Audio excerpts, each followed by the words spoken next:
Good morning, Midnight's Edge fans. We're here to tell you that we have so much more to offer you now at our Mixed Tees store.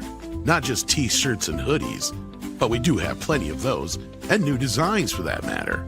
You can also get mugs, and of course our brand new limited Amber Turds stained blanket. That's right, just for your bed or wherever you need it. So head on over to Mixed Tees now and get all your apparel and goodies from Midnight's Edge. Get up, wake up, this is your final warning. It's time for Midnight Edge in the morning.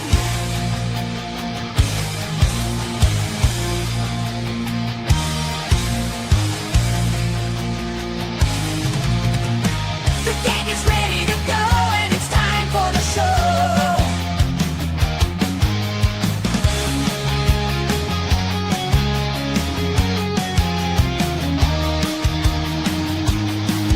It's time for Midnight Edge in the morning.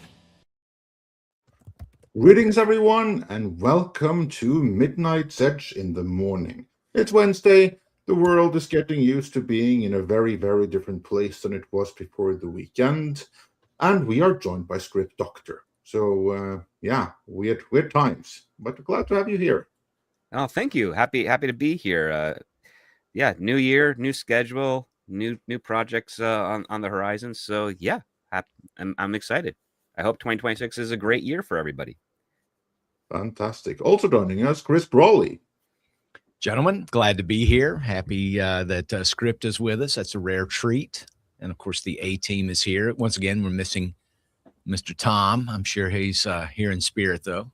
Yeah, Tommy had an appointment on Monday. He should be here over the course of this stream, though. Hopefully Yay. that'll all clear up and the doctor will give him a clean bill of health. Yeah. And also joining us is Mr. Paul Chatto. Hello. Nice to have Script. That he'll be able to get into the weeds of the Filoni Kennedy thing, and the woman that he is partnered up with. She's got some Irish name or something. Brennan. Yeah, Linwin Brennan. Yeah. Lynn Brennan. Yeah. That sounds totally Irish. Yeah, well, let's not beat about the bush in any further way then, and get straight into the first order of business before we get into Paddy Mountain Skydance here. Hypergiver 2 even sent us $5 to get us on that track, saying the only way she, meaning Kathleen Kennedy, is leaving Lucasfilm is on a stretcher, surrounded by medics and sheet over her head, and even that's not a guarantee. You mean like Anne Heche? I think it's more like her ghost shall forever haunt the memory of Lucasfilm. Probably be walking around the corridors, screaming for female representation and empowerment. Yeah, no, this is, of course, in reference to a story that's making the rounds right now, although it's not anything that's official in any shape or form. It's a story that came out of Puck magazine. And Puck, of course, is written by the former editor of the Hollywood Reporter. So this is someone who does have some industry connections. He previously reported that Kathleen Kennedy was about to retire. And once that got out, she quickly decided that, nope, I'm not going anywhere, probably to make the story untrue. And now here he is again. And he's also writing that not only will Kathleen Kennedy be gone, but for all intents and purposes, she has been gone for quite a while Dave Filoni has been running the show, and now that is being formalized. Dave Filoni will be the formal replacement of Kathleen Kennedy, according to this scoop. So this is not confirmed by any other trades, but according to this scoop, then the new head of Lucasfilm is going to be Dave Filoni. However, he is not running that ship on its own. Just like with DC, there's a co-chief there. There is someone else. Script, why don't you take it from here? Because you know more about this individual I know more now, but that's thanks to you. So do share with the audience who will be co-running Lucasfilm next to Dave Filoni. All right. Well, it's the current current, I guess, executive vice president / general manager of Lucasfilm named Lin-Wen Brennan, who she has been with ILM, is where she started at the turn of the century. She is a visual effects supervisor type of sort. And yeah, she didn't become an executive vice president until sometime in 2018 or 19, if memory serves. And yeah, she has a very peculiar path because not many people that start in visual effects go into management, let alone general management, and then eventually executive vice president on this.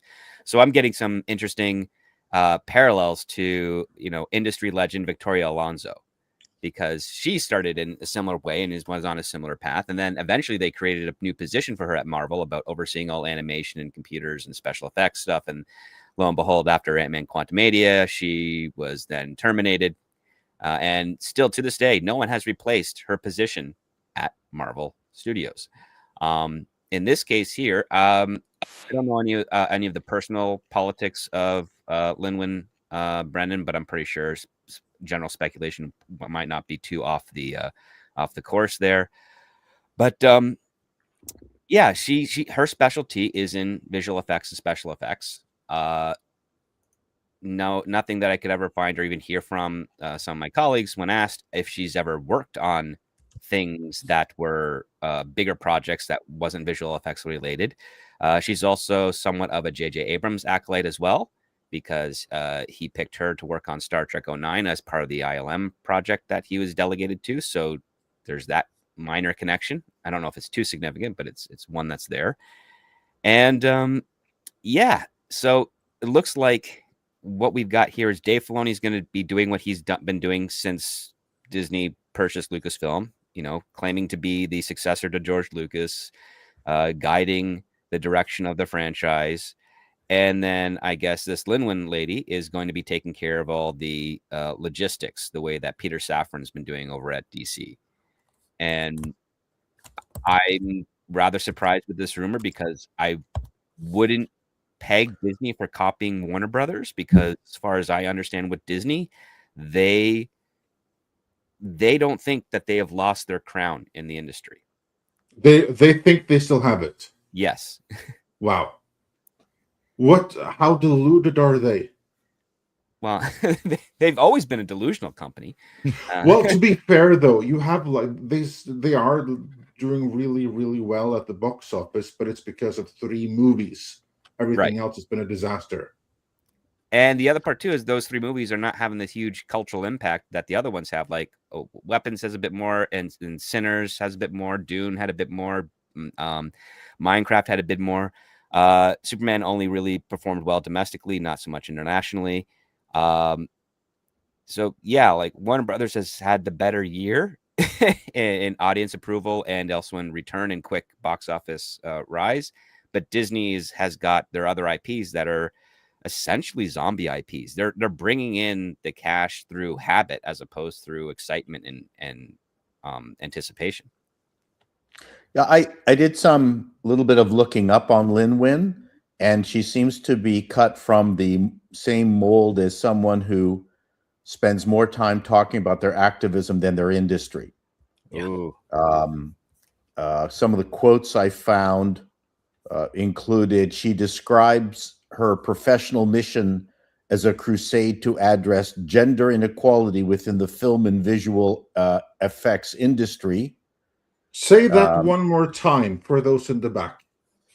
She has described her professional mission not to improve special effects and make good stuff, but to crusade to address gender inequality within the film and visual effects industry, because we need more people like that.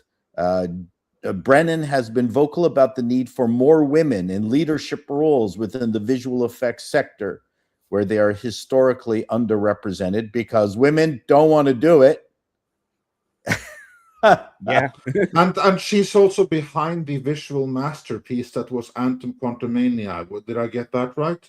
No, that's no. not Lin-Wen. No. Okay. She was on a different project at that time. No, she worked on the first Ant-Man and then Thor Ragnarok. and then she was shuffled over. So it looks like she's much more interested in cultural leadership. And she advocates for a corporate culture built on empathy and trust, as long as there's no white guys. You know, it feels a lot like she's just replacing Kathleen. You know, Yeah. Filoni is doing what he's been doing. Yes. And Lin Wen will be the one taking over the cultural aspect, the business aspect, of course, the administrative aspect, of course, but also the direction to address inequality, etc. And yeah, the only thing that's Filoni, missing for his is part, he'll just take notes. I mean, that's there's no line from her saying "and fighting Islamophobia." well, no, that'll be next week. But so again, it's getting tiresome as an oldster listening to, remembering the day when the artists in every line of the business could not stop talking about their craft, because that's what excited them, to an era now where I don't hear anybody talking about their craft. Only the their trades don't acting. even talk about the art. They talk about the politics, the opinions, the causes that talents and people are promoting while they're, well, not intentionally promoting, but some are, while they're on the circuit. It's shocking. Like, you never get a question. So tell me, what is this movie about? What character are you playing? What is your character? You don't get those questions on the red carpet anymore. No, what you get is this the gayest project ever? and how proud are you to be in the first project with this many women or something like that?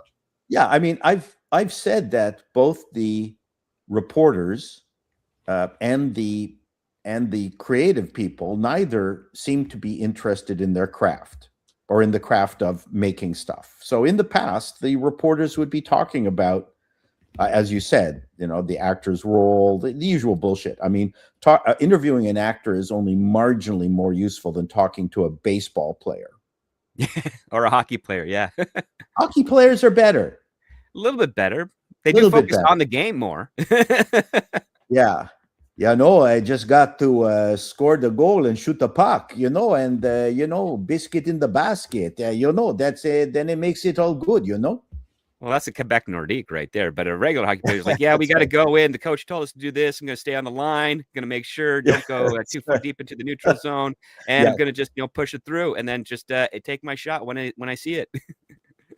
Well, listen, all sports interviews are the worst.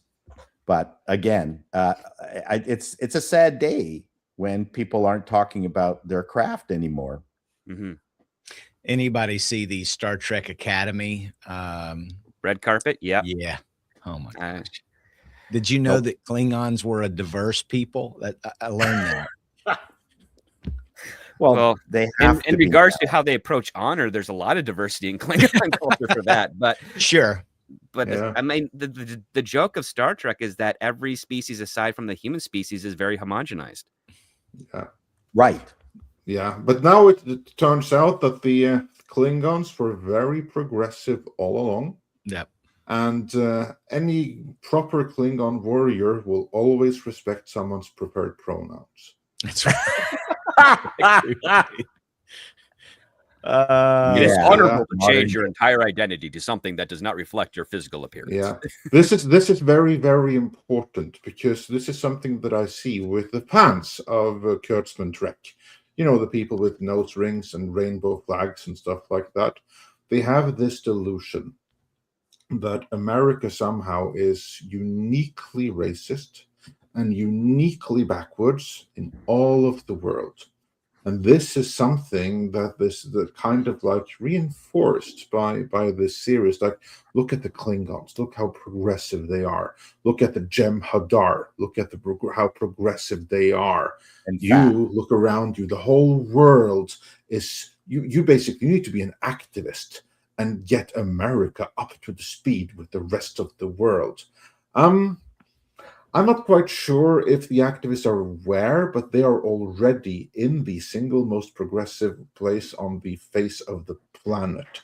And if they were to try their shit anywhere else, of course, you could get away with it in Europe, obviously. But try what they're doing anywhere else. It might not work out so well for them. Well, it comes down Yeah, to there's the principle of what America is: life, liberty, and the pursuit of happiness. And they're saying, well, because my life, my liberty, and my pursuit of happiness doesn't align with society, then clearly America has failed me, and I want it to be better. And this is how I think it's going to be better. And it's a weirdly skewed perspective on things, but their argument has a circular logic to it. So, yeah, I think ever since we got rid of bootstraps, people have forgotten that you actually have to work for the things that you want. Well, that's the other part. The tech industry has made things so convenient. There's lots of options where you don't have to work for a living. That's right. That's right. Yeah. Well, it's a wide-ranging and my gender equality, and I'll be okay. I mean, it's a wide-ranging topic. There is an industry around getting rid of the middle class to force down wages. I mean, Return of feudalism. Yeah. There are less than altruistic mechanisms at work here that you have to be careful that you get what you deserve. Often I've said that, if your business gets unionized, it's because you deserve it. No, you're absolutely right, because a union is a response to essentially corporate doing something they shouldn't be doing.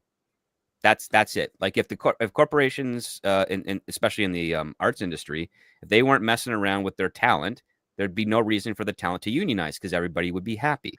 And I've worked for a healthcare industry that had a great union, and I worked for some manufacturing in high school and in college that had a terrible union.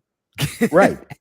And the great union was like, yeah, the union is designed to protect your job if the company does something wrong. It's not designed to protect your job if you screw up. And if you had that doctrine, there'd be a lot less problem with unions. Yeah, there's no perfect solution to everything. I mean, again, I'm no big Mamdani fan, but if you go to New York and if you've spent time there like I have, there's a lot of slumlords, which nobody talks about. Not that his solution is the right solution, but there's an awful lot of angry people in New York about certain aspects of living there that are going to be attracted to the bullshit that he espouses. So, and then something changes. Again, one of the beautiful things about being human and where a lot of my comedy comes from is that the ability of human beings to wreck every good thing that they create is endless. So it's transitory.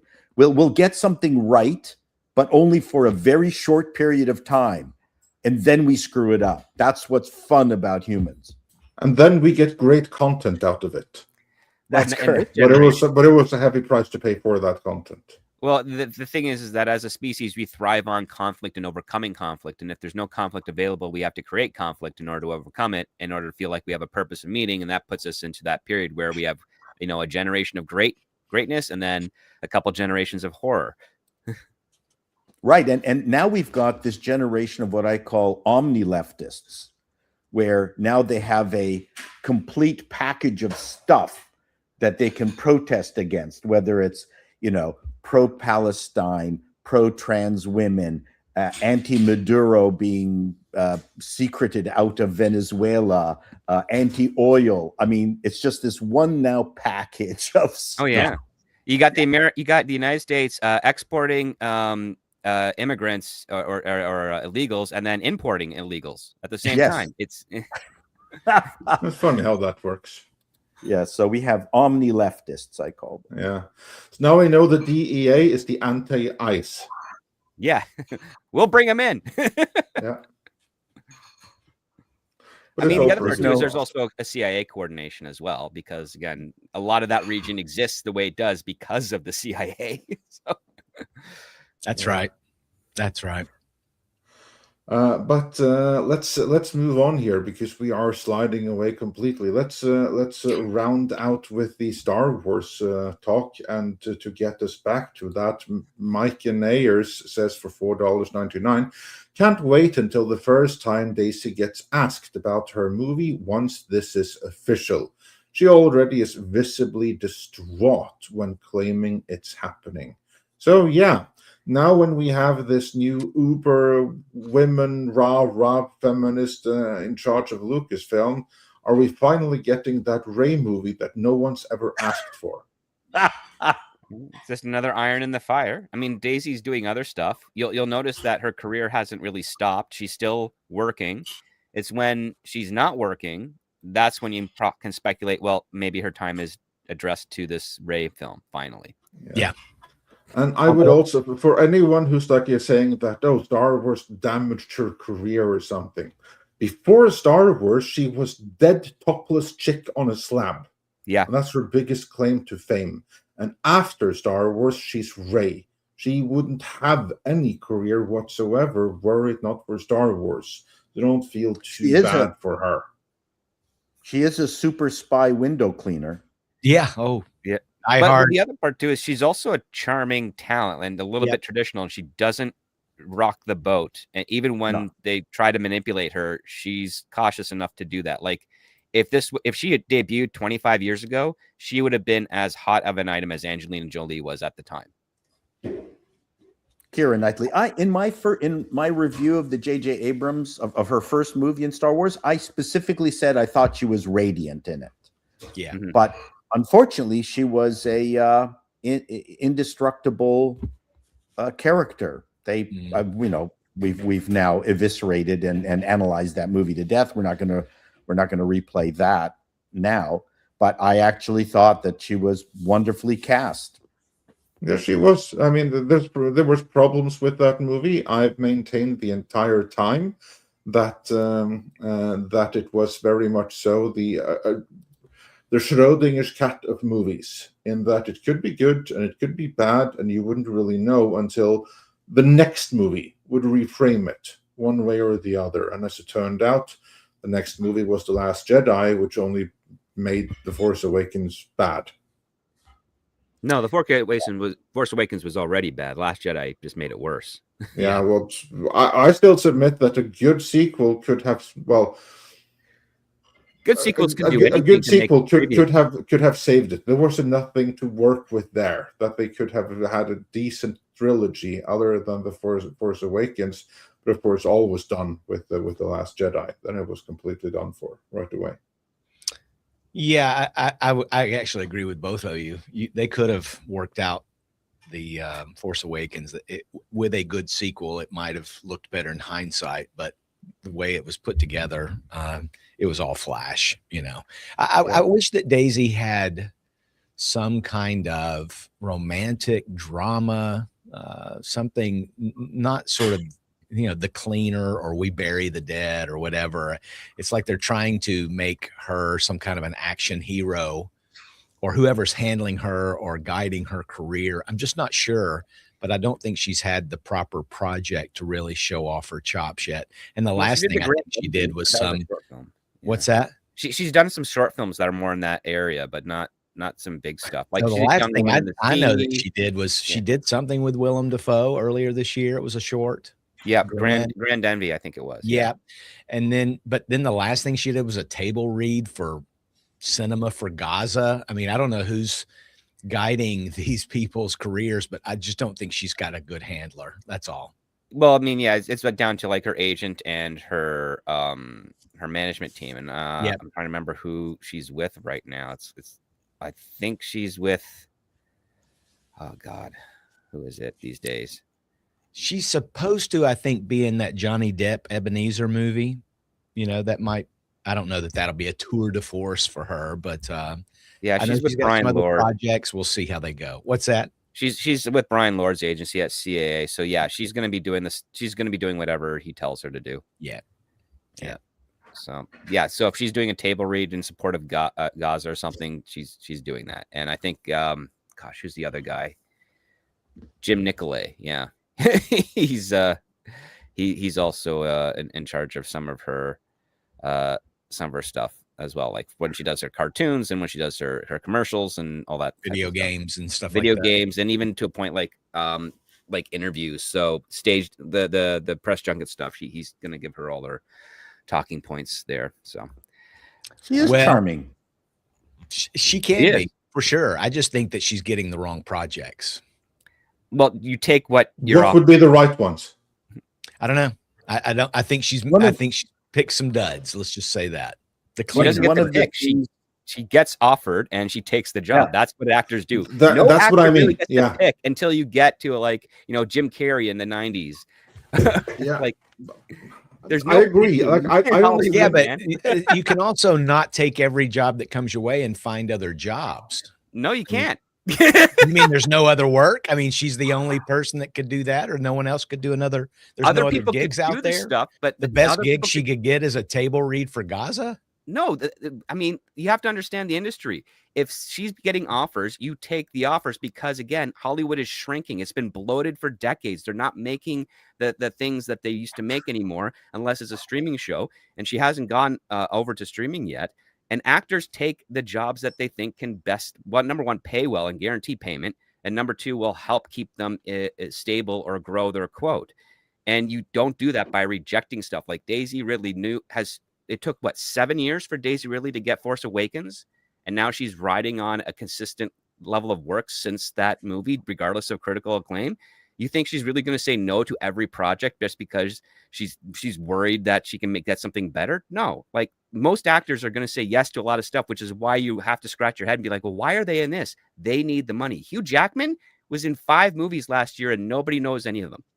Yeah. No, I know they And need from the what money. I understand, I totally get that. I totally Yeah, get that. But the agent also should be out there trying to find more work, and maybe they aren't saying, "Hell, you're broke. You need this table read for Gaza gig." You understand? Like, To Well, be they're doing fair, that yeah, for but- political points. yeah, but because to be fair, my understanding is that she actually has been on a ton of different auditions, and she hasn't landed the gig because Okay. it's gone to someone else. So it's not like these are the only things she's read for or that she's tried to get. The things she's done are the only things that she's been offered. And for everything that she's been offered, I think there's 100 things that she's been trying to get, but it went to someone else. I mean, I feel bad for her because maybe she's not that great. Tia Carrera, she's got a movie that's the star of the movie is Tia Carrera coming up. Tia Last year's Carrera. What is that though? No, that's a name you don't hear often anymore. No. So I don't know. I mean, I guess I would like to see her have better projects. I'll just leave it there. What to me, the irony of Hollywood has always been that 99% of actors cannot create their own projects or write their own projects, and they are at the behest of the people who are most hated in Hollywood, which are the writers. And the other part It's too an is you have irony. to build packages. So if you're a writer, you got to get an actor on board. You then got to get a director Yeah. on board, and you have to package that to sell. The other part is once you hit a certain financial threshold as an actor, you can start your own production company where you hire a Right. staff that works with your agent and management team to find scripts for them to be packaged with to try and get Correct. produced. Daisy hasn't gotten there yet. A lot of actors haven't gotten there yet. Well, frankly, I don't think she ever will. Yeah. Probably I not. mean, No. she's starring in a movie right now that's in pre-production called Killa Bee. Yeah. Killa Bee is about an ICU nurse who becomes a fierce MMA fighter. No, Yeah. Yeah. no. Killa She Killa needs a Bee. Keira Knightley. She needs a Keira Knightley kind of Yeah. career. She needs a path. Pirates of the Caribbean type of thing. where You know what that she- sounds like right there? What you just described? That sounds like the Paul Feig remake of Warrior. Ooh. might be. You know the movie about the teacher who's Sure, I down on do. his luck and Yeah. money, and he needs to support his family, so he becomes an MMA fighter. I'll drop the link to it in the chat if you guys are in the Yeah, private but chat. any- but, if but you have that's any kind of like morbid what I feel because curiosity. because like Daisy Ridley, she isn't really owed anything. I'm sure there's loads of things that she could do, and she's auditioned for it, and she didn't get it. So the people responsible for casting, they evidently would rather have Sydney Sweeney, someone. You know, So, you think yeah. about it though. It just occurred to me. Carrie Fisher didn't have a big career, but everyone loved her in the original trilogy. She was had a bigger script- career behind the scenes than she did on camera. Yeah, No doubt. Carrie Behind Fisher the No was doubt. punching And a I script. loved her in Under the Rainbow, honestly. So, Yeah. But I'm just comparing apples to oranges. Well, the right thing now. is, number one, Carrie Fisher was second generation legacy of Hollywood. Yeah. Number two, her mom, Debbie Reynolds, forced her to get into acting, and she really had a passion for writing. And when she was able to kind of age out, as she liked to claim it, she was able to get into writing. And what she was is a script doctor. She punched up tons of screenplays throughout Hollywood and wielded a lot of power and was doing it up until a few months before she sadly passed away. And she had some of the best speeches at the Kennedy Center roasts. Yep. She was hilarious. Absolutely killer, funny speeches. And she had a couple of HBO specials that are like one stage shows, one woman shows, which are absolutely brilliant. Yeah, she's brilliant. Yeah. She was great. And who knew that back when she was, pulling out the Han Solo's laser gun and shooting the bad guys. Well, I think several decades of alcoholism helped. Yes. You hear that, kids? You too. Indeed. Yes. Indeed. Yeah. No, she was a very bright woman when she was younger, and she knew what was going on in with relationships, because Debbie Reynolds and Eddie Fisher, when they broke up, Debbie went and married some rich guy to sustain her family, and Carrie didn't like that because she thought it was she had a heart, and then that kind of led to her being more self-aware of certain relationships and dynamics that go on in higher class worlds. And then she started making fun of that. Yeah. But to get us back into topic, Hyper Guyver says for $5, the issue with phony Filoni taking over, if true, because we still don't know that, is the fact that all the bullshit that Lucasfilm has made in the last decade was all him. I don't know that it was all him, but he certainly was guilty in loads of it. That's felonious. Yeah. I'm certainly no fan of him or his witches. That his witch wife, which is not or Ahsoka. I mean, that's an accurate term, because his wife self-describes as a witch, and apparently makes him put a ton of witches into Star Wars. Yes. So Witches of Dathomir, which I don't ever remember hearing until Dave Filoni started getting on board. I mean, there's always mystics, and they use the term of like wizards and witches as an abstract way to say I don't understand what they are, and then later you get now there's an actual witch cult or coven. Yeah, fantastic. Lesbian stuff. witch cult, no less. Indeed, I was about to ask. Let's not forget witches are they all have to be lesbians. lesbian. Are they okay? Lesbians. I mean, and are warlocks all gay? Yes. Okay. Didn't know that. Are they? Pretty much. All warlocks? Okay. Yeah, well. They do. Well, I mean, it'd be weird for warlocks to not kill women, but that's what they do a lot. So that's all fake and gay. Yeah. Well, that's well, at least you have some LGBTQ representation among witches and warlocks then. So yeah. I'm sorry, excuse me. Warlock is not the politically correct word anymore. It's mage. Oh. Sorry. Do not misgender. Those are two different species. Can we still refer to the individuals that formerly identified as warlocks and currently as mages as witches? Well, cis mage. Yeah, I'm being dismaged here. How about clairvoyant conjurers? Or where do they fit in? Conjurer. Oh, you white person. Medium. Let's just go with medium. That seems like a happy medium. I'm a happy medium. I prefer extra large. Yeah, there you go. You seem like an enchantress, sir. Yeah. Speaking of enchantress, Pilgrim Media points out that Carrie Fisher was a real looker in her prime. Yeah. And unique in her look. I mean, she's one of the actresses out there who were recognizable from the get-go. One of the things I have a problem with many modern actresses is that they're very interchangeable. They don't have the Bette Davis, Joan Crawford, Hepburn kind of extreme looks anymore.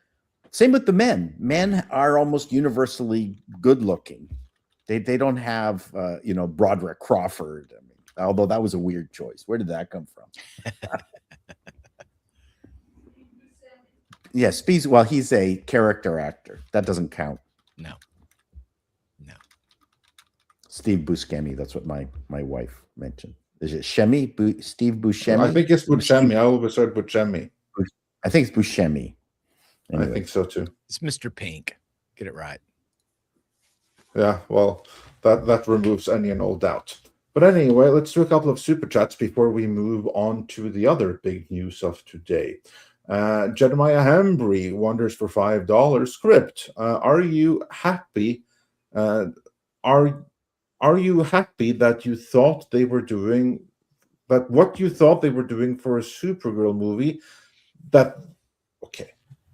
Okay, so grammar aside, I think what he's saying is, are you happy that what you originally thought for what they were doing for the Supergirl movie wasn't using the entire comic book for that movie? I think that's what he's saying. Yeah, I had a hard time reading that. I didn't think that. I knew that because I've overheard from people on the production that they're taking only the spirit of Woman of Tomorrow with a couple of aspects of it and making it their own story. Primarily, the story is about Supergirl trying to come to terms with the fact that her entire world has been gone for a few years, and all of her family, all of her loved ones, and the only one that she has is Clark, and they don't really know each other because they never grew up together. You know, there's that distance there. And so she's on a journey of grief and cope, and then happens to be roped into this revenge plot by this little kid. So I already know for a fact that's going to be 1,000 times less pretentious than the Tom King book, because all the pretentious aspects of the writing happens in voiceover monologue. And my understanding is that that's not really the case in Supergirl Woman of Tomorrow. That might change. Maybe they'll bring in Millie Alcock or bring in what's her name playing the young chick to record a voiceover. I haven't heard anything of that yet, but you know, we still got several months before that movie debuts, so who knows what will change.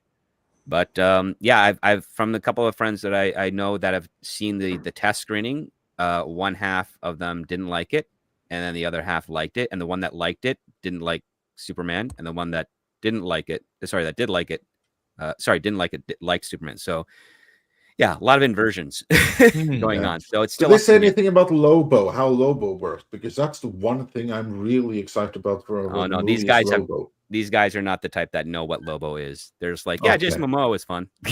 That's basically it. Yeah.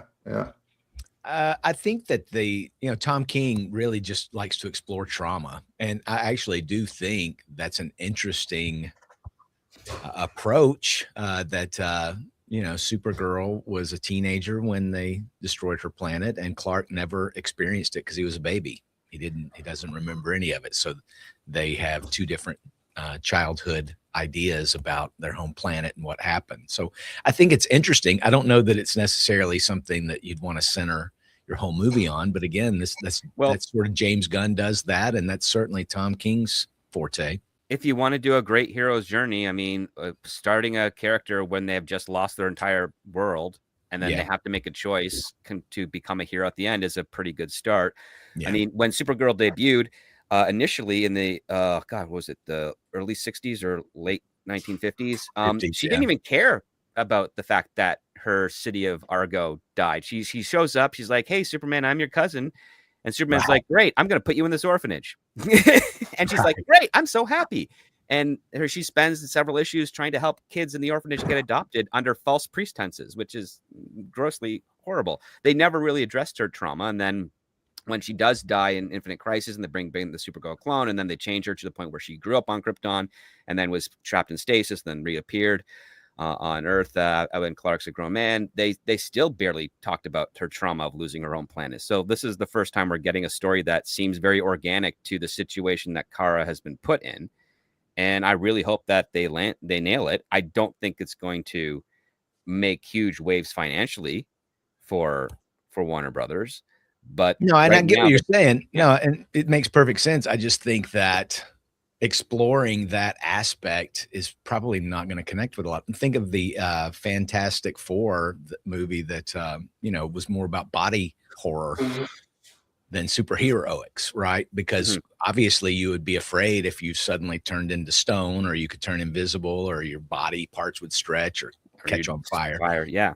Yeah, I don't know. I mean, I do think it's interesting. Maybe it'll be handled well. I hope so. So, I mean, Well, Craig Supergirl. Gillespie's really good at this type of stuff, so I think so. What's that? Craig Gillespie's really good at these types of stories. I mean, I saw his first movie, Lars and the Real Girl, is the most obscure, weird comedy ever, but it was so touching and beautiful that you're like, wow, this is actually really good. And so, and what he's made since then has not been horrible either. Yeah, that's So, a strong endorsement. Challenge with Supergirl is she's basically just the female version of Superman, no, she's not. and she's going to be fighting the same bad guys unless Supergirl has her own coterie of bad guys, the way Batman has his group and the X-Men have theirs. That's really how they end up differentiating the different comics, is that they, I mean, apart from cross-pollinating certain bad guys, they each have their own, right?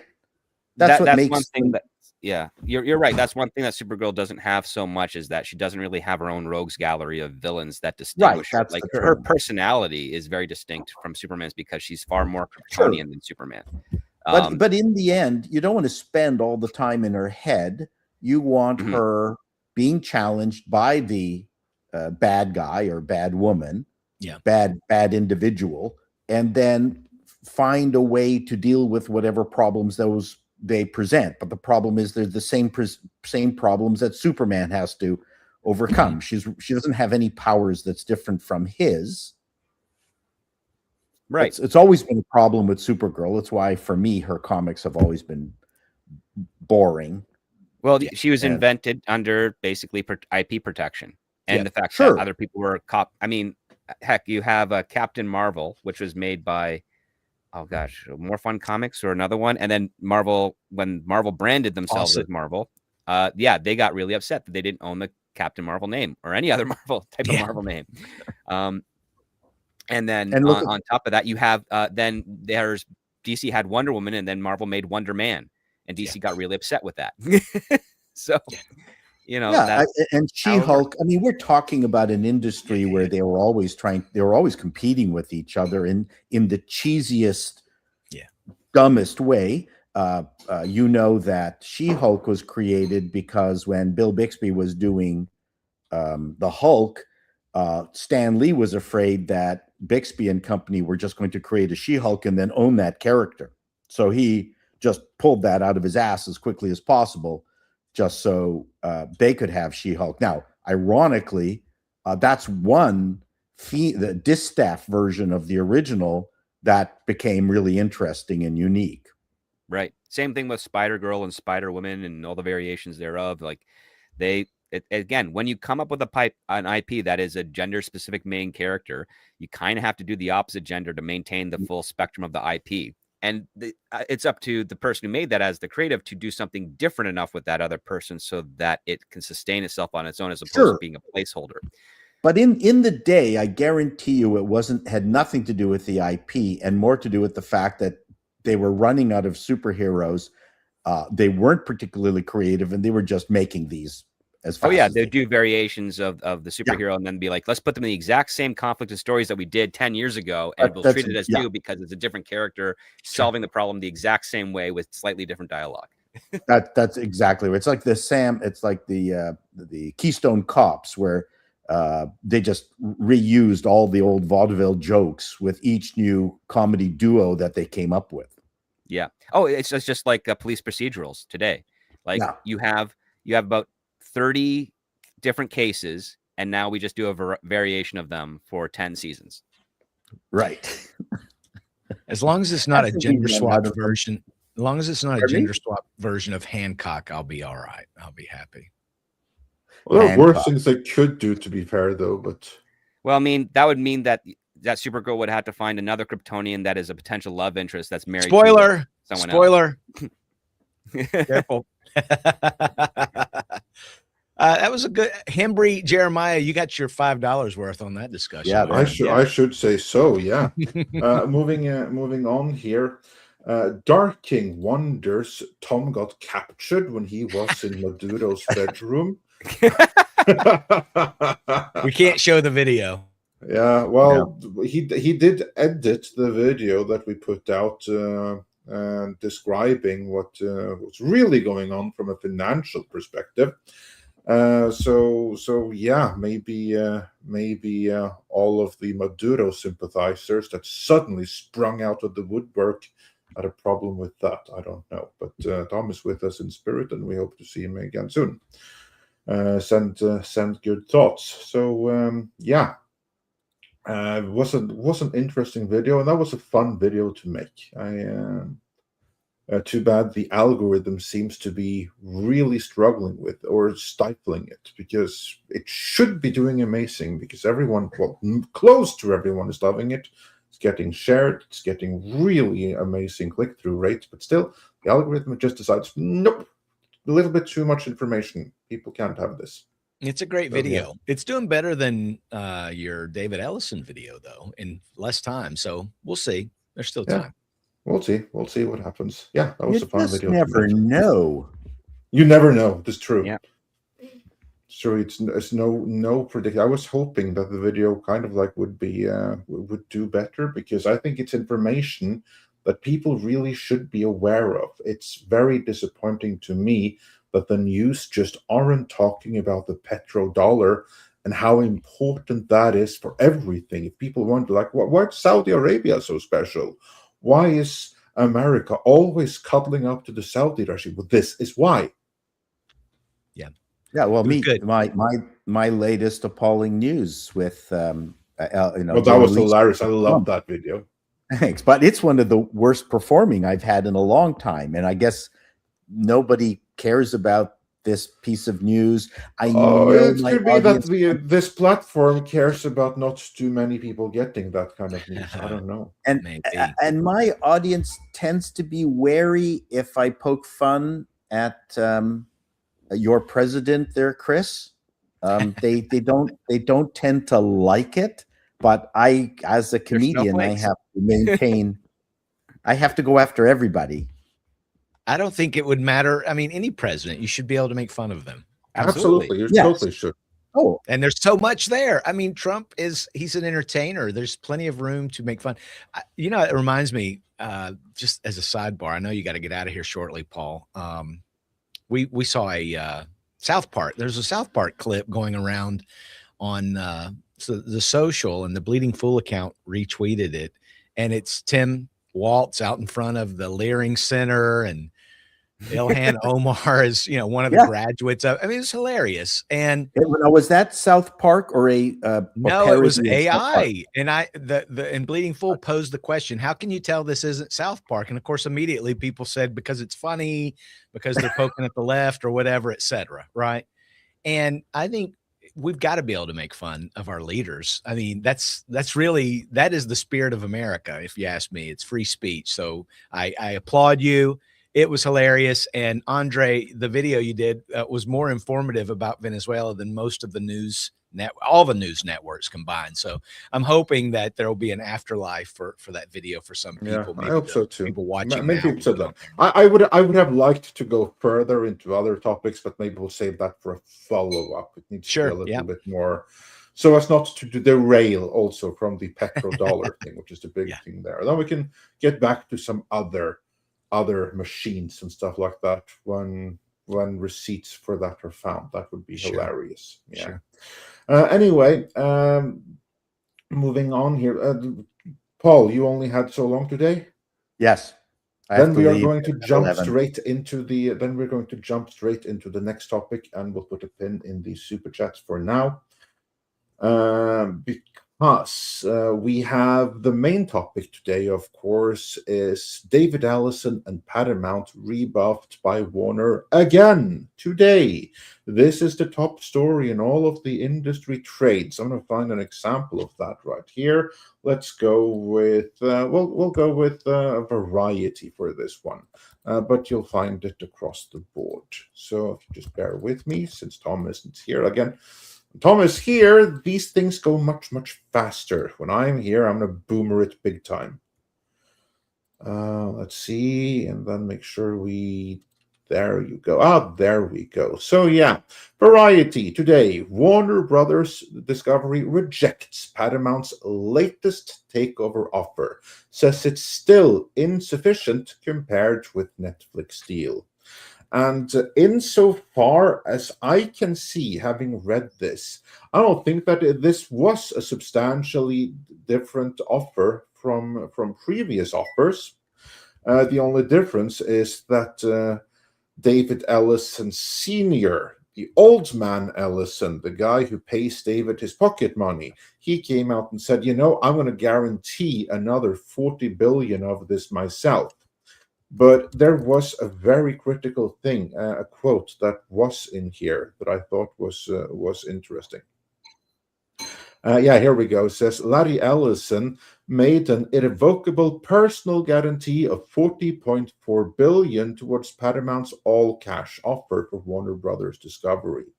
But there is something else which is important here. I just can't find it right now. But basically, what Warner is arguing is that the Netflix offer is not only better because it's just for part of the company, but it's also more reliable because Netflix has a market value of 400 billion. So they can easily swallow up Warner and still have plenty of liquidity and everything left.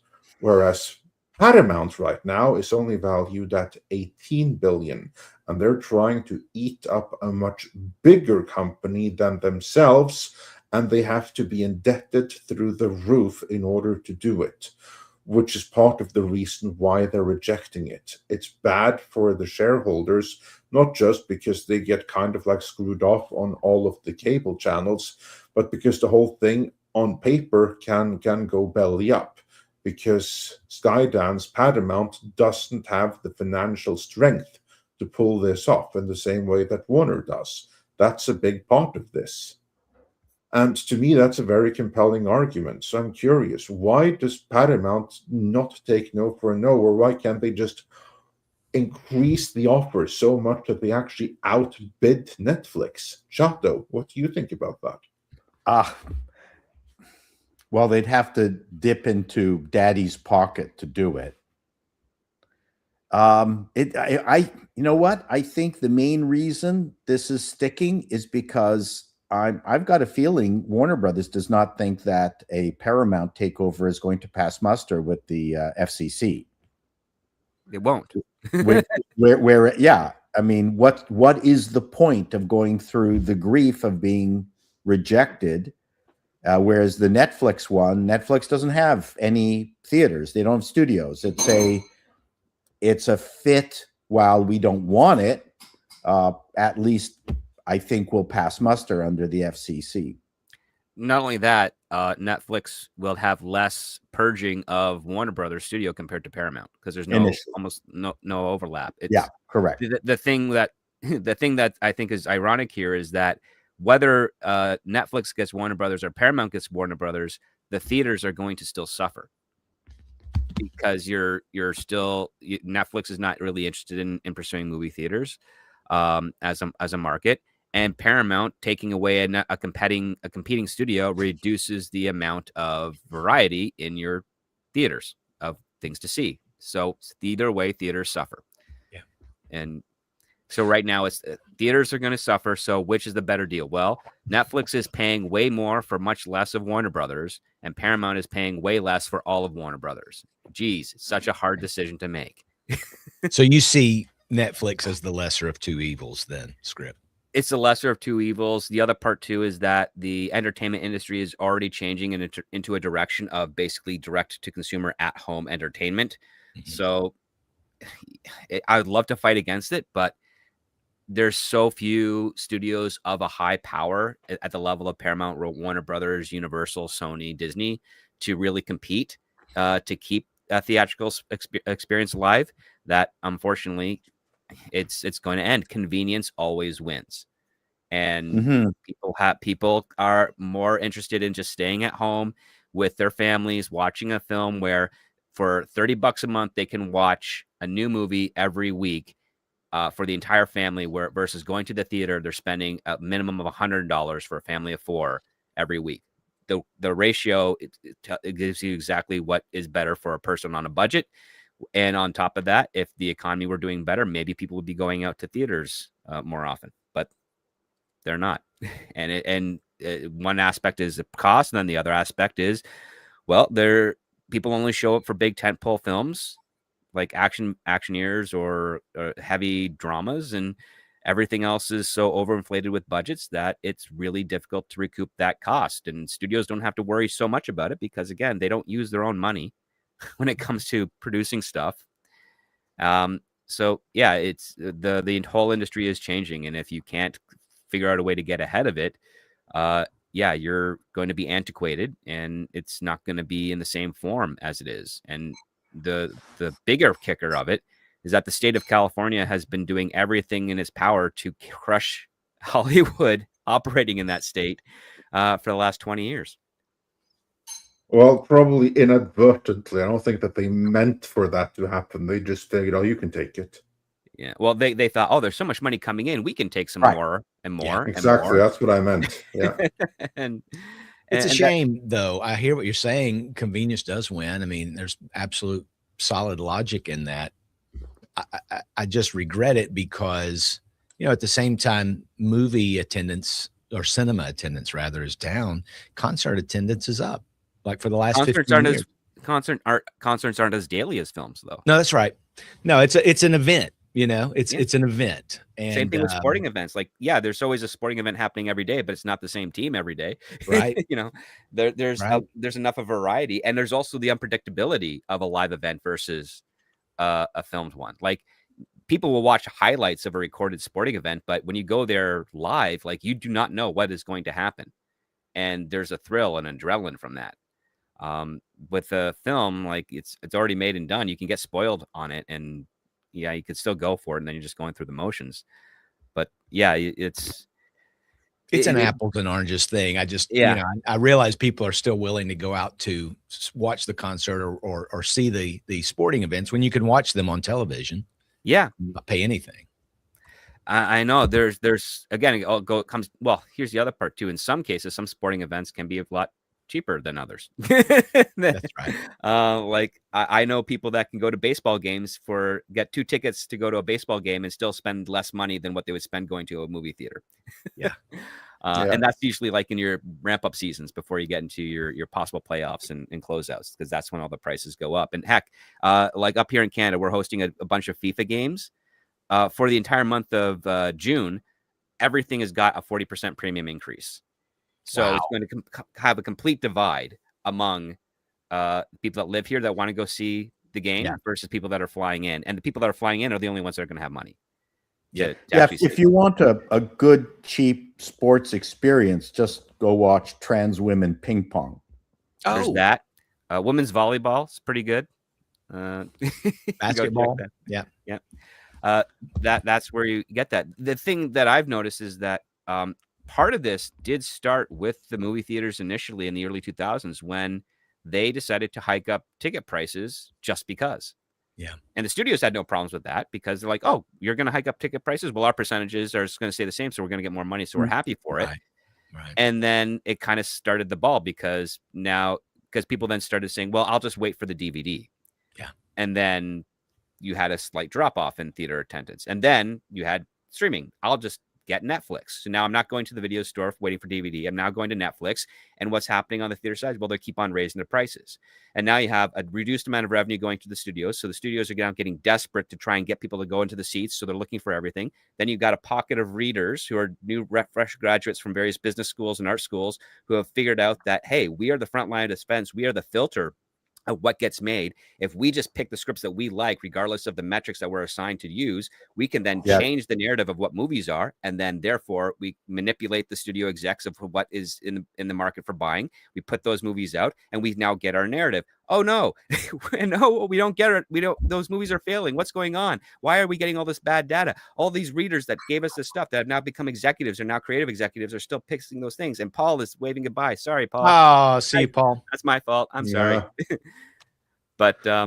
But I mean, that's just the domino effect of how things kind of happened. It's that the moment you change too drastically a small thing, it has this ripple effect, and it puts us into a position of how we got here. Because again, DEI and why we have it and why we had it for 10 years in Hollywood is out of desperation to make up lost revenue that occurred because people stopped going to the movies, most likely for budget reasons. Are they aware? Are they aware that in trying to appeal to a smaller niche, they got rid of the majority? Is there any understanding of that? That they were basically insane? From the people that no longer work in the Hollywood system, yes. For the people that do, well, they're the ones that made that decision, so they're not going to acknowledge Right. that flaw. Yeah, of course. So, Right? so the 'Cause, like, people that figured it out, they're no longer there. yeah, they either retired or they got pushed out, whatever reasons. Yeah, it's gone. I mean, you can hear like the first, I think it was 2009 was the first time utterance you heard on a television show of social justice being a form of education in college major, as a college major, like used on a drama show. And that's kind of like your seedlings of what was going on at that time. Because again, the industry was not doing too great between 2007 and 2011. Right. It was still struggling, and it didn't start picking up to getting those billion-dollar movies until Disney Marvel hit with the Avengers. And then that's kind of what started it, and that's what changed everything. There's so much money going around. There's so much money we can pull in from all these different audiences and stuff. And then it's like, well, all these other movies that have these various female-led characters and action roles, but they're being done superficially as opposed to being done with nuance. We're just going to start wedging that in to everything else. And Disney was primed to do that because Disney only knows how to sell to girls. Yep. So they got the boys market and they're like, great, now let's like add in some more girl stuff so we can try and double our revenue, and completely forgetting that that's not how that works. And now this is how we end up where we are, where studios are consolidated and variety is reduced, and all the other stuff like A24 and Blumhouse and you know, some of the Sony subsidiaries are putting out smaller films that are not making huge box office records. But the thing that's really impressive about them is that they're sustainable. Yeah. And that's where Hollywood's going to be. The days of the billion-dollar movies are going to be few and far between, which is a good thing because we shouldn't have been getting billion-dollar movies in the first place, because that led to hundreds and hundreds of millions of dollars of spend. Yeah. And yeah, like think of Hollywood from 2006 to 2025 as Gilbert Grape's mom. You know, you couldn't get her out of the house. And all of a sudden, she went on a diet, and it's not Ozempic. And she's now losing weight rapidly fast. And everybody's thinking, wow, she's losing weight too fast. She's probably going to die. It's like, no. Her body's just eating away all the fat. All the horrible things that she had been eating up until that point are no longer in the industry anymore. It's going to look new and different, and it's going to be a lot slimmer, but it might be healthier at the end. And one brief caveat though to what you're saying, Script, or just a little piece. They did have to cut her out of the house, yeah. When she died. I just found out that Avengers Doomsday, you guys might already know this, but 3 hours apparently has a 3-hour 45-minute runtime. How do they know that already? So they've locked it already? That's just what I'm hearing. That's all I know. 3 hour and how many minutes? 45. So it's nearly 3 a hour 4-hour 45. film. So we'll be wearing diapers to the cinema, I guess. Good grief. No, people you will have be to waiting really- for streaming so they can pause it and go to the That's washroom. right. Exactly. Yeah. That's Or you have to just really plan what you plan on bringing to drink to the movie. But before we move on with super catheters, chats, though. yeah, Catheters, Chris, there you go. do Catheters. you have any final thoughts on Warner, Discovery, Paramount, and Ellison? I just, Paramount's over leveraged. I mean, they're scrambling for money. They're trying to get as much as they can. They're sort of piecemeal increases, and I'll be surprised if either of these deals go through. I agree that with Script that for the industry, people working, et cetera, that the lesser of two evils is probably Netflix, but Netflix, I think, is still evil. Yep. That 17-day window, 3 weekends at the theaters.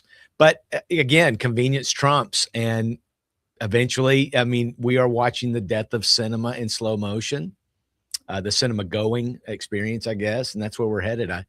I'll just be surprised if either of these bidders prevail. That's my let's hope it stays with Discovery, because that's worked out pretty well. if you ask me. Yeah, I mean, oh god, it would be brilliant if FCC said, you know what? No, we're not going to allow Netflix to buy Warner Brothers, and then Paramount be be like, can we do it? fantastic. Like, no, sorry, you can't Yeah, do it no, either. you're No. stuck. I mean, Yeah. their job is not just to with regards to monopolies. It's also about the economy. And again, consolidating two studios, even if it's a streaming service, is going to have a negative impact on the economy. And here's the other part too. If you have a negative impact on the economy, it's going to have a negative impact on the company itself, which means that it's bad for the company. So best way is like, listen, let Discovery and David Zaslav do what they're doing at Warner Brothers. Better chance it's going to help the studio financially because the economy is not going to be crippled by losing another option of entertainment and source of revenue. Wow. Yeah. Wish casting, I Indeed. guess. We'll see. I'll be We'll interested. see. We won't know, I guess, for what, a year and a half, probably. At least that, yeah. Yeah. I mean, Yeah. listen, I'm in a conflict here because I bought Warner Brothers stock last year and I'm really happy right now. Yeah. Yeah, I can imagine. Yeah. There you go. So Great deal. We're going to move on with these super chats here in order from the top. Darking wonders, which regeneration is Script Doctor up to now? I haven't had my first one yet, but I do have plans for that. It's going to be a while from now, but it's there. Yeah. Well, I think certainly in Foundation, the clones, they do not recall their own death, and they all think that they're original, even though they might be the Mark 50. Yeah. So, yeah, the wrong person to ask. And Flying Blind on a Rocket Cycle just says, good day, all. Yeah, good day, Good day. everyone. Yeah, glad to have you all here. And then we have Friedrich Reimer, who says for $10, this is out of left field. If the 2017 Power Rangers film had done better financially, do you all think it would have spawned a superhero film series that could have been a viable alternative to the MCU and DCEU? Let's begin with you first on this one, Chris. Do you think that we could have had a viable Power Rangers cinematic universe to rival Marvel? I have to watch what in I its say prime? because I've got a friend that I'm on a podcast occasionally with who loves the Power Rangers. I never got the Power Rangers. I never understood the attraction. They all looked alike except for the colors, and I couldn't follow it. And I think I was probably a little too old when the Power Rangers hit, right? Yeah, so was I. I was a gotchaman kid. Yeah. So I don't know. I mean, if it had made enough money, sure, I guarantee you there would have been at least a sequel, but I don't know that they would have ever had a full, DCU slate or a Marvel slate. No, because the characters, there's not enough depth, I don't think. Now, I know I'm probably going to piss off the Power Ranger fans when I say that, but because I've never really explored it, but I'm probably not the guy to ask this. What do you think, Script? Well, oddly enough, I wrote a version of Power Rangers for Lionsgate that they decided not to take that actually gave the characters depth and the thing is Power Rangers is a comedy show with action. And Lionsgate thought it's an action show with a little bit of comedy. And that's why the 2017 Power Rangers did not perform the way it was. And I wasn't the only one that wrote a script for them. They had several dozen people write scripts for Power Rangers, and in my opinion, they took the worst one. Oh man, that's terrible. Yeah. I didn't know that. That's fascinating. Yeah, and it's a little tragic because if they Power Rangers was the biggest franchise in the world from like 1992 to 1997. Yeah.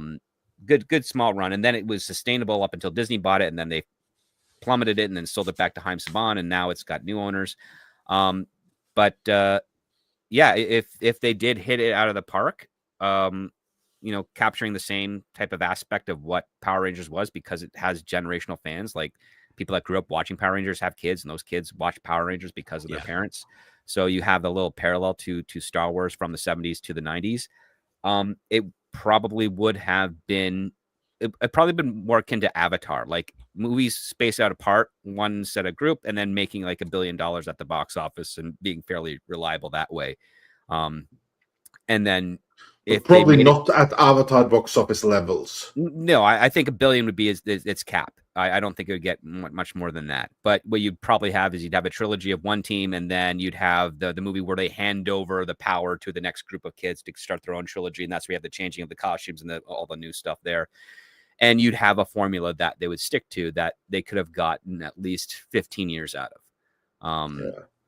And yeah, it would have been a nice. It would have probably had the same caveats and issues that DC and Marvel face, but yeah, it would have been a nice extra point of variety. Heck, I mean, even the current rights holders of Power Rangers are still trying to produce something. They're trying again with another Netflix series. There's already circulation about trying to do another film series. Television, like the original Sentai company that they would buy off of, I think they've officially ended now. So there's no more new footage for them to make. So they'd have to do it 100% on their own. And I also think they're rebooting Gaiman. Gavin, the space cop version from like the 70s. I think that's what the new Sentai company is doing now, if they have the rights to that. So yeah, it's everything's all going a little nuts there. Has there ever been an animated version of Power Rangers? No, just in that would defeat the purpose, wouldn't it? I guess so. Yeah. I mean, as animated as the fact that when the Power Rangers are in their robots, those are now CG. Okay. Yeah. Right. Yeah. I missed the As guys for me to answer the question before we have to move on here, I think you're quite right that it could have been a very viable franchise. I just don't think the cap is anywhere or that it could ever reach $1 billion. I don't think there's any way that could happen. I think that Power Rangers is the kind of thing that if you grew up with it, you're really, really, really into it. I do not think it's something that you'd be able to convert enough casuals into in the numbers to get to $1 billion. I think it could be something like Spy Kids. Just that kind of budget level. It's something that you make for a pittance and you make a buck. Of course, that's what, like, you make it for 15, 20, 30 million and you make 60, 70, 80 million per movie and you can have the thing running for 15, 20 years. Absolutely. And then maybe in another generation or two, then it might be able to compete with the MCU and DCU. But right now, I think Spy Kids is what you want to be able to compare it with in terms of its potential. Not anything else, but just box office potential. I'm thinking Spy Kids. That's what you should be aiming for with Power Rangers. That's me. Mm-hmm. It was too much. It was like Sigmund and the Sea Monsters or Electra Woman and Dyna Girl or whatever. It just seemed like something silly like that. But again, I have a friend, he's my age, or he's actually a couple years younger than me, loves it. I mean, and still picks up the, I think it's at Boom Studios now, the comic is. Probably, yeah. Yeah, and he still gets it every month, and he's in his 50s, and so yeah, indeed, and that's cool. And that's what I mean. You have extreme fans, but here's the thing: for something that's Marvel and MCU, it's not just that guy. Then it's you, Chris, and it's you bringing your kids, and it's you bringing your parents, and all are equally into it. You can do that with Marvel. You can do that with DC. Sure. I do not think that right now that is possible to do with Power Rangers. No, I don't either. If they haven't had an animated thing, they do have the comics now, but at least with Marvel or DC, you had a 75-year history of people that had grown up familiar with these characters. I was so excited to see Captain America live action, and just pretend the TV movie never existed, right? So I love that. So it thrilled me. I don't know that they'll get the same feel off of a Power Rangers. To me, the Power Rangers movies would probably do about as well as like a Mortal Kombat movies or Street Fighter. That's what I mean. It needs to be as budgeted as that, and I think it can work. I would love it if Script Doctor, if your script had been done, because I think that's the right approach for that. I agree. That's how you'd want to do it. That's how you actually would grow it. So it could be something much, much bigger in another generation. Yeah. Well, I mean, the thing is, you do mild self-aware humor. Like one of the lines I had at the end when the Power Rangers won is, "Wow, we saved the city, except for that big part over there, because that's where the fight took place." Yeah. Great. Yeah. Because that's what that's how you do it. Yes. Yeah, that's hilarious. Nice job. Yeah, indeed. And then we got a member chat from LK8181 saying, since you mentioned JJ again, Was JJ responsible for Alias? Season 1 was really good, but to me, he's never hit that high since. Yeah, I think so. Yeah, J.J. Abrams created the show, and I was believe so, involved. yeah. He did He's the Alias, he showrunner. did Felicity, he did Lost, he did Fringe. Yeah. Again, Got he his knew how teeth to on sell the TV. stuff. Yeah. And again, if I had the luxury to do so, I would hire J.J. Abrams to help sell my stories to get it produced. And then I would say, don't you dare come on set. Don't you dare give me notes in my Right. script. Don't you dare Yeah. try to say you're directing. I will throttle you. Yeah. Yeah. But yeah, like he was a TV guy that didn't like the fact that he was in TV and he wanted to be a film director. And he finally made it to that level and showed us how he's not a film director. and then on top of that, people started to catch wind on how he was making more money on his productions than the studios, and so they started not using him anymore. But those people then started to use the same tactics that JJ did to make more money on a movie than the studios, and that's why we have massively high budget, especially at Disney. Disney's spending crazy amounts of other people's money on themselves, and it's going so high above the director, above the main leads, above everybody, that it's not going on the screen, and you can tell it's not going on the screen. Yeah. And then Shadow Dancer, the Red Mage, says for $2, a warlock is a betrayer, not a male witch. We needed a mage to set us straight. Thank you. Yeah. We need a mage to come and do that. Yes. So yeah, I guess maybe a warlock probably is a slur than something that mages don't like to be called. I did not mean to offend. And then Packing Protons says for $5, Andre New Paul. Apparently, Norway is number 1 in the world with big-breasted women. Can you confirm? I haven't read this poll myself. I can only imagine it must have the caveat that you are talking exclusively natural breasts. If so, I guess, yeah, maybe. So they beat Germany? Congrats. Well, remember, Norwegians are still Germanic. We're still a Germanic people. Yeah. And also the Vikings only brought back the best. Or the bustiest, yeah. I just found that poll. It's actually from a year ago, but yes, it's true. Norway. Well, there you go. Yeah. No. Again, I'm not going to dispute it. I'm just going to add that the only places where I have seen more voluptuous are places where they tend to get some surgical addition, let's say, some enhancements. Yes. And if you disregard that from the poll, I could believe that. And then Joe Pat says, next thing you know, we'll all stop cooking and eat fast food every night. How is that different from your streaming argument? Can you get a fast food subscription though, where you just pay one monthly fee and they just bring it to your house? Maybe. I mean, that's called Uber Eats, isn't it? Yeah, but can you get a subscription where you just pay a flat rate?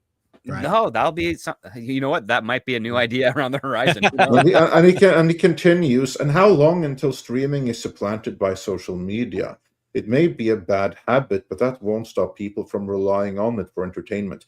I think the better question is how long until doom scrolling supplants it all, and their AI is going to be a freaking disaster. Last night, my wife and I were we were in the living room where the TV is, and of course we watch streaming shows and movies in there. But last night we were just reading and scrolling through our phones. I mean, it was just until 10 o'clock when it was time to go to bed. So I think it's already kind of a shared, let's just say a shared recreational pastime for people now. Social media is up there with streaming. Yeah. And then we have Daniel Alpine saying, for $19.99, thanks so much for the support. So that's it. Movie theaters will be dead, and I won't have any reason to leave my house other than work. And no, I'm not a concert or sports person, and I won't invite friends over because I'm a private person. Well, here's the beauty. Then, what you want to do? Then, I'm not going to presume to tell you to make any changes to your life or something like that. What I will say are specialist film clubs. You have them in every city of any kind of reasonable size. Like, for instance, just in Oslo, where I'm at, on Friday the 13th, they're gonna have Friday the 13th Part 6, which has never been in cinema here before. So you have that. There's a 6-hour special of War and Peace. So look for alternatives. And also the death of cinema. We're talking about it, but it's not coming tomorrow. It's still years away. So don't worry about it. Don't worry about it. Just make sure you go out and get some sunshine and touch grass sometimes, Daniel. Do that Yeah. sometimes. Absolutely. I don't know where he goes to work. Hopefully he does leave the house occasionally. Yeah. We hope you do that and find some other things. Although we wouldn't presume to tell you what to do. But yeah, don't take any future horrors and treat them as if they're happening today. So there's nothing to be upset about. Well, thanks for the support. And Jesus Davila became a new member, and we're glad to have you. And then Daniel Alpine says for $4.99, guess I'll have to build a personal theater in my house, but I'll still miss a real thing. What do I do now? Again, not going to presume to tell you what to do, but hey, a home theater is a good thing. The only problem with the home theater is that it can be so unbelievably addictive. Yeah. Mm-hmm. Especially when you hook up a video game system for your kids. Yeah. Daniel, buy popcorn and overpriced candy. You'll be fine. Yeah. So you'll be fine. You'll have loads of fun making a home theater, building a collection, everything like that. I recommend Kodi, setting up your custom library. You'll have loads of fun doing that. You'll have that, and then you know what? In about 5 years, all entertainment will be made to order with the help of AI. So you'll never get anything fun or creative. You'll just say, I want a movie that does this. And you will then be able to sit back, relax, and watch a computer manipulate a bunch of digital effects to dangle virtual keys in front of your face as if you And when we get that to that point, maybe you'll want to go to a concert. Yeah, maybe you'll want to leave. You'll start going to like stage productions with human beings on stage. Theater. There you go. Go Real to theater. Check that out. Yes. Yes. That also can't be recommended highly enough. So there are options. Just look for them, and we'll be happy to, if we can find them, we'll be happy to throw out ideas. And on top of that, the benefit of live theater is that if you didn't like the show, you can actually wait outside at the back of the theater and yell at the cast. Like you can throw tomatoes. You can throw tomatoes. Yeah. Yeah. And also theaters, of course, they're struggling with like budget too. Like for instance, you have Dracula right now with the chick from Wicked, Cynthia Erivo, and she's playing all the roles, all herself. So yeah. Moving on, Drew Tipton says for $4.99, the Avengers Doomsday runtime shouldn't worry you. Just wait for the Captain Marvel scenes to use the bathroom or get popcorn. Yeah, that's true. That's one idea to do it. And Packing Protons point out, hated Power Rangers. Killed a still good Teenage Mutant Ninja Turtles 87 show. The last Saturday morning show still around.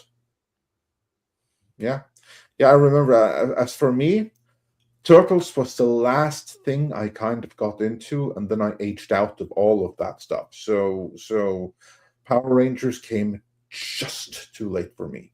Mm-hmm. My brother was really into it, but he's not into it anymore now. Like he totally grew out of that. And then Betty the Music Man says for $2, Reb Brown is my friend. So don't down the 70s captain. No insult intended. All I ever saw were stills of him with the motorcycle helmet on, and Oh, you were talking about the motorcycle thing. Yeah, you know what? I rented that on occasion. I thought it was the 90s movie. I couldn't even watch it. To me, it seemed like some evil thing with a random Captain America uniform. It was no offense to Reb or Barry. Yeah. Well, I hope he had fun and that he finds some enjoyment in a character that he once played, taking over pop culture. Although I'm sure it must be bittersweet at some level. He really should be asked to cameo in something. Oh, wouldn't that be great? Yeah, for Yeah, Red Brown yeah. to appear in the Captain America movie. Maybe Yeah, I he would did. love I to don't see know. Nicholas Yes. Hammond come back as Spider-Man. Oh, I'd love it. Well, didn't he just pass away? Wait a No, minute. no, he did an interview like last month for on Who was about it I his. heard about from Spider-Man? Oh, that Well, was the he actually electric Spider-Man. Yeah, he the did electric. cameo in the Sam Raimi movie. I just wish that he would have gotten a better cameo. But he's Yeah. there. He's sitting on the bench or something. Yeah, he's sitting on the bench there. But like, if Avengers Doomsday and you throw in alternate Spider-Man from the '70s, old man Spidey, It'd be great. Old I mean, man he's still in good Spidey. shape for his age, and he doesn't have to sing. He Yeah, might exactly. he can keep his Yeah. mustache too, because that would be That would be appropriate. Yeah. Hell, get Red Brown as well as Old Man Captain Yeah, why America not? for some other motorcycle universe. Yeah. I love it. Yeah, indeed. Packing Protons also points out every MCU character has a DCU alternative. Thanos equals Darkseid, Doctor Strange, Doctor Fate, Santana, Scarlet Witch, etc. Yeah, many, but sometimes it's not quite as you think. Like, for instance, Thanos. Many people equate him with Darkseid, but actually, Thanos was a ripoff of Metron, not Darkseid. It was an editor that said, add bulk, because if we're going to rip off any of the new gods, rip off Darkseid. That's how Jim Starlin was forced to make Thanos bulkier when he wasn't supposed to be. That was to make him more like Darkseid. But you'll recall that Thanos, he's riding around in his chair, just like Metron. Yeah, that's exactly right. Yep. Yeah. And then Nicholas Horton has been a member for 54 months, saying, Happy New Year, panelists and fellow European Andre. Have you seen Troll 2 yet? Will we expect a review on it? Well, I hope you don't expect it, because quite honestly, I don't want to see it.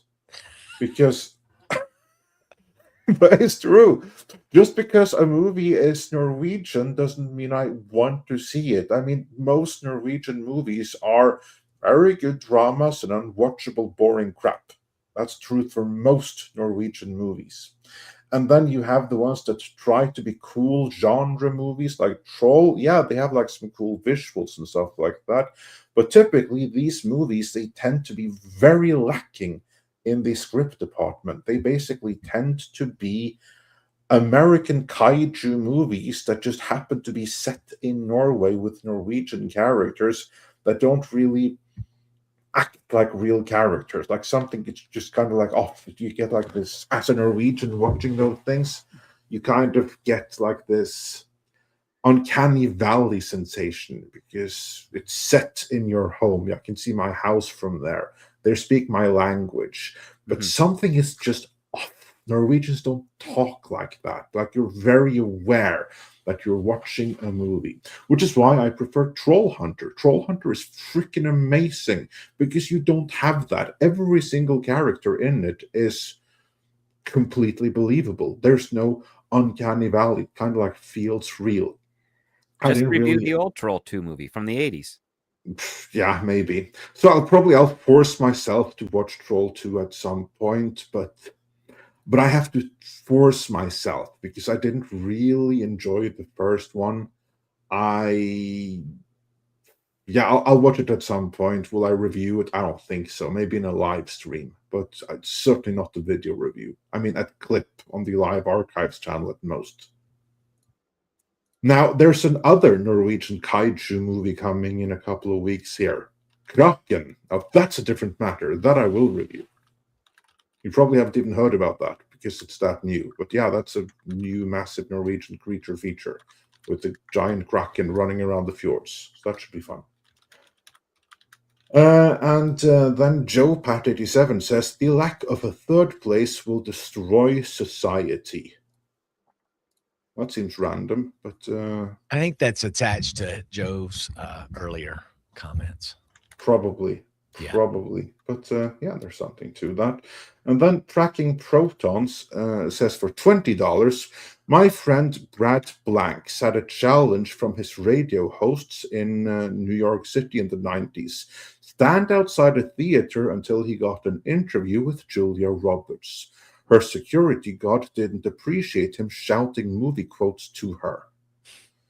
And he's standing there still then, I guess, is the punchline of the story. That's great. Way to go, Brad. Indeed, indeed. So, yeah. And with that, we have certainly reached the end of the YouTube side of things. I do not see that there is anything on the Rumble side. So with that, we are fully caught up. Script, thanks for joining us today. Anything people should be checking out? Yeah, this Saturday, Scripts on Saturdays returns. We're talking Old Souls, which is a script that's been circulating around for a bit. I've also, part of my New Year's resolution is to do a little bit more gaming as, just kind of a balance to work-life balance, because every time I go to take a break, I usually read a book, and then from a book, I end up coming up with ideas, and I go back to work.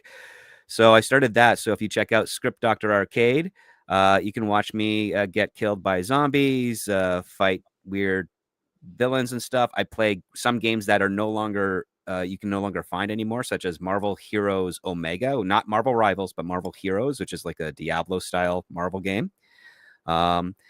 And also some other old retro games out there. So if it's old and it's a video game, I'll be playing that for my break period. So come check that out over there. But otherwise, yeah, check out that and the Patreon, where I do some interesting musings and posts talking about the screenplays and stories. And then go check out my Twitter, because I reposted an old tweet from years ago about runtimes for film, and people are starting to realize I was right, because I am wrong occasionally, but I'm more right than I'm wrong. And I'm only getting a couple of moronic people saying, well, what about Quentin Tarantino? What about Lord of the Rings? Read the rest of the tweet. You have to earn your runtime with previous entries. This is either as a filmmaker or a screenwriter or a performer. So yeah, go check that out. Indeed. So does that tweet defend the Russo brothers' 3 hour and 45-minute runtime for Doomsday? Doesn't defend it; it criticizes it. I thought so. No, because they have not earned their runtime at all. They're no directors, and they're really not bad at all. at TV Not at directing.